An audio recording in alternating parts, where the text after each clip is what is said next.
Well, hello, hello, everyone. Are you ready to relax and listen and escape into the fantasy of In the Company of Witches? It's getting exciting. So grab your beverage, sit in your favorite spot, warm up with your blankie, and let's move on to chapter 24. Before you say anything, I know you must have been heard. I know you must have heard what happened in the dining room. I pointed to the exposed vent in the brick wall.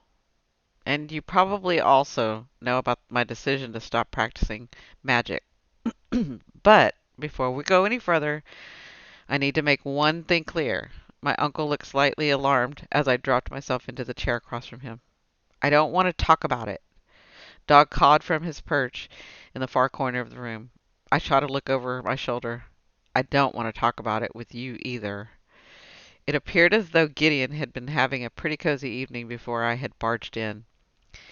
He had a book on his lap and a steaming cup of tea at his side. I felt a little bad, but he was part of the family too. It wasn't fair he always got to opt out of everything. Not that I wanted to talk about it. My uncle cautiously peered at me over the glasses sitting low on his nose. I mean it. I folded my arms over my chest. Nora just doesn't know when to quit sometimes. He cleared his throat. Ah, Nora. In my experience, my sister has. Not that Izzy was much help. Izzy has always tried to be the peacemaker. Gideon, I told you I don't want to talk about it. My uncle pressed his lips shut. We sat in silence a while before he dared ask, "Shall we talk about something else?" Or he cast a hopeful glance down the novel in his lap. Constance Graves. He closed the book. I filled Gideon in on everything I had learned so far, from the rose petal to Rip's many lies, to John and Mary's regrets, to Liz's obvious anger, and the soap that could have broken the warding spell on the house. I finished with, I have all of this background on my family, but I can't get it to point in any conclusive direction. Yes, Rip is the obvious candidate. I know he still wants Graves' house, but I can't prove anything. You still believe the answer lies in Constance's will. I don't know anymore. It doesn't make sense. The family has been in a stalemate for decades, and that new will could have either motivated someone to get their inheritance sooner or made someone angry enough to kill. But the police would have to know all of this, and yet they're still focused on Nora. Gideon nodded. The crime had to be done quickly, and it would have required a lot of luck on the killer's part to get in and out the house without being spotted.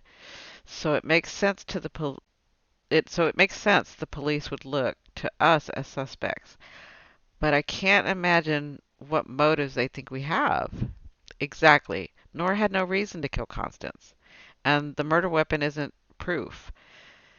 They have to at least consider the possibility the killer left it there before fleeing the property. I rode my hand over my face. But I have a feeling none of that matters. They found their suspect and now they're making their case. Gideon nodded. I have the same feeling. You haven't seen anything, though. No. You would tell us if you had. My uncle held his gaze steady in his own. I would. Again, Gideon had fallen into the habit of not telling anyone his premonitions unless they were minor, like the vase falling over in the sunroom. It was too hard for him to know the worst and not be able to prevent it. Now, one of my aunts, I wouldn't say which, but she's the pushy one with the red hair, thought that wasn't entirely true. She believed he did have the power to do something with his premonitions, but without guarantee, Gideon wanted no part of it. Not after my parents. Not after Lydia. I also have a bad feeling about the town hall meeting tomorrow, I said, looking over at Dog. He appeared to be dozing. I'm starting to think it is some sort of setup. How so? I don't know. I mean, I'm sure Liz Coleman will say terrible things. I got that much from when I met her, but I can't shake the feeling she has something up her sleeve. Gideon and I fell into silence, lost in our own thoughts. Going back to Constance, though, my uncle finally said. I raised an eyebrow. Maybe it wasn't just one thing that moved her to change her will. Families are funny. He wagged a finger in the air. Actually, the entire time you were telling me about the Graves siblings, I couldn't help but think of one of the Grimm brothers' tales. I pulled the blanket resting on the back of my chair down into my lap. Really? Have you ever heard the story, The Mouse, the Bird, and the Sausage? I frowned. I can honestly say I have not. Well, Gideon said, resting his elbow on the armrest of his chair, pyramiding his fingers. In it, the mouse, the bird, and the sausage all live together, and they all have very specific roles when it comes to household chores. I straightened up. Wait. The sausage lives with the bird and the mouse? Yes. And the sausage has chores?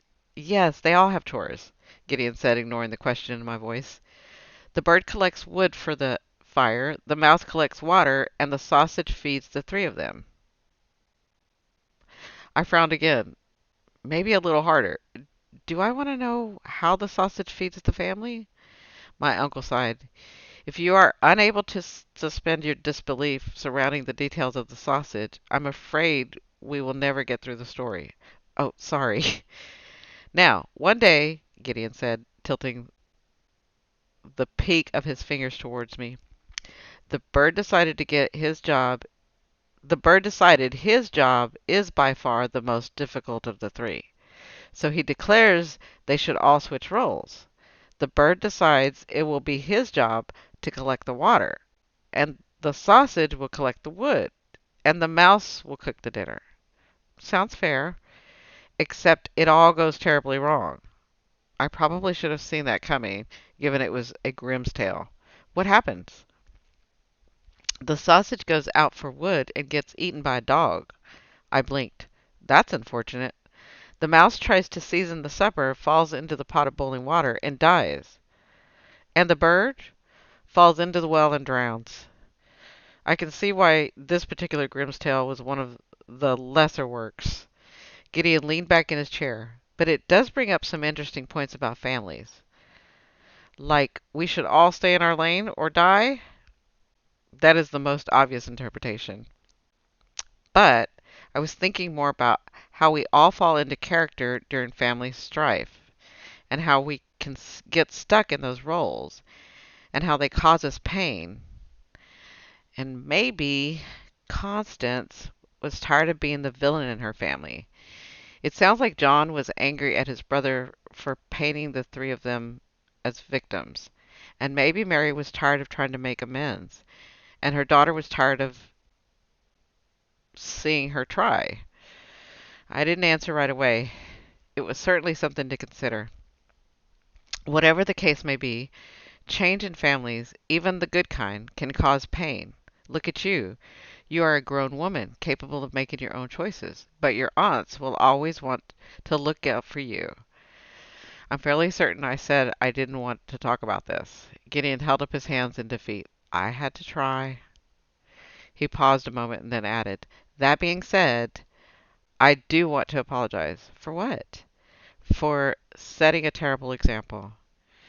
Any residual heat I had been feeling from my argument with Nora drained away as I took in the regret evident of my uncle's face. Gideon, what do you mean? You're still practicing magic? But I hid myself away after what happened to Lydia and your parents. There's no denying that. I thought you made the choice to isolate yourself because seeing people's future was overwhelming. That is certainly true, but given the similarities of our circumstances, I can't help but wonder if I should have tried harder. He shook his head and looked off. I felt terrible Gideon blamed himself in any way for the choice I was making now, but I didn't want to argue with him. It would only upset him more. Anyway, he said abruptly, I am quite proud of you for getting into town the way that you have, if you don't mind me saying. I smiled. I don't mind at all. And look at what you've accomplished, he said, spreading his hands wide. It's good for you to say that. I'm sorry, it's good of you to say that, but I haven't discovered much. Maybe you've given us more than you think. There are a lot of pieces. It may take some time to figure out how they all fit together. It was funny, but as soon as my uncle had said the word pieces, I couldn't help but think I was forgetting one, an important one. Or maybe not forgetting, but not seeing something right in front of me. Actually, the feeling had been with me since the gift shop, and I didn't think it had anything to do with the soap.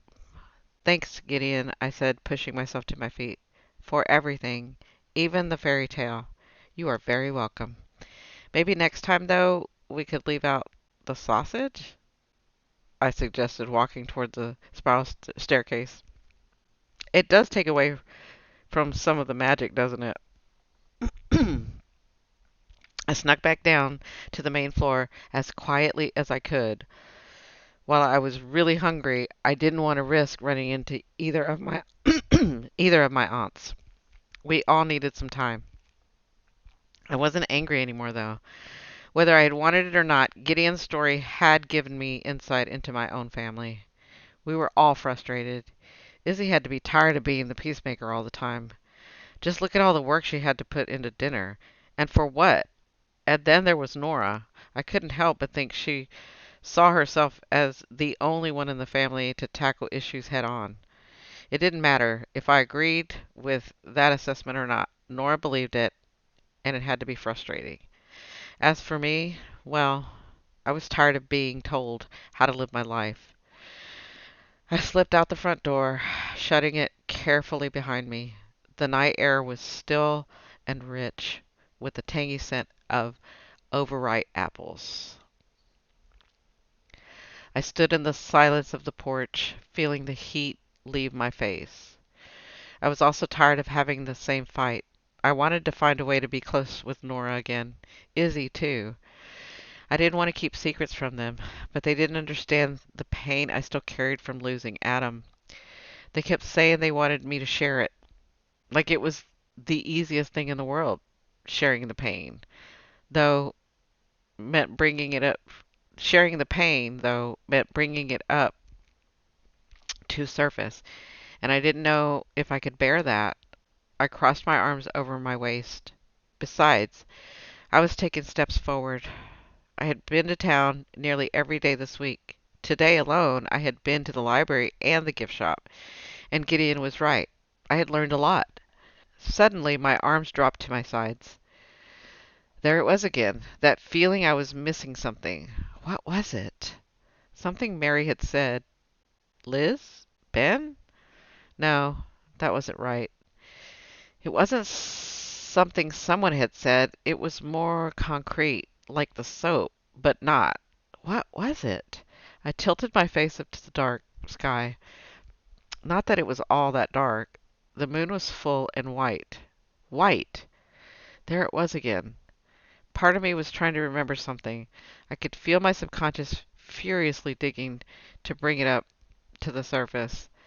But it was so close, right on the tip of my tongue. Something white. That was it. Why hadn't I seen it before? I had to go. I ran down the driveway. I had to be sure, but it was late. Was it too late? I took a quick look at my watch. Late, but not ridiculously.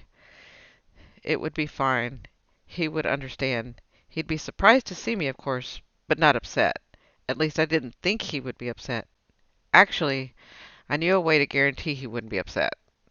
I stopped dead in my tracks, whirled around, and sprinted back to the house. I wasn't worried about being quiet this time. This was too important. Faustus was standing in the threshold of the kitchen, licking his paw as I barreled towards him. You need to move, or I'm going to jump over you. The cat scattered on the side, giving me a look that spoke to the fact that I would pay dearly for that affront later. I could live with that. Bryn, Izzy shouted as I ran into the kitchen. Are you hungry? I could make you a plate. No, no plate. Pie. I need pie. You need pie? Izzy asked, gesturing weakly to the round tin on the counter. Excellent. My aunt hovered behind me as I slid a piece of pie onto a plate and hastily swaddled it into plastic wrap. Darling, I'm sure you don't have to use that much wrap if you're just taking it up to the garage. Oh, it's not for me. Not for you? Then who is it for? Mr. Henderson. Mr. Henderson? But why? Why would you bring that man a pie? Izzy laughed. You have me in such a tizzy. I'm talking like a nursery rhyme. Sorry, there's no time to explain. I'll tell you everything when I get back. I raced out of the kitchen, then whipped back around, hurried over to Izzy, kissed her on the cheek. I want you to know I see you.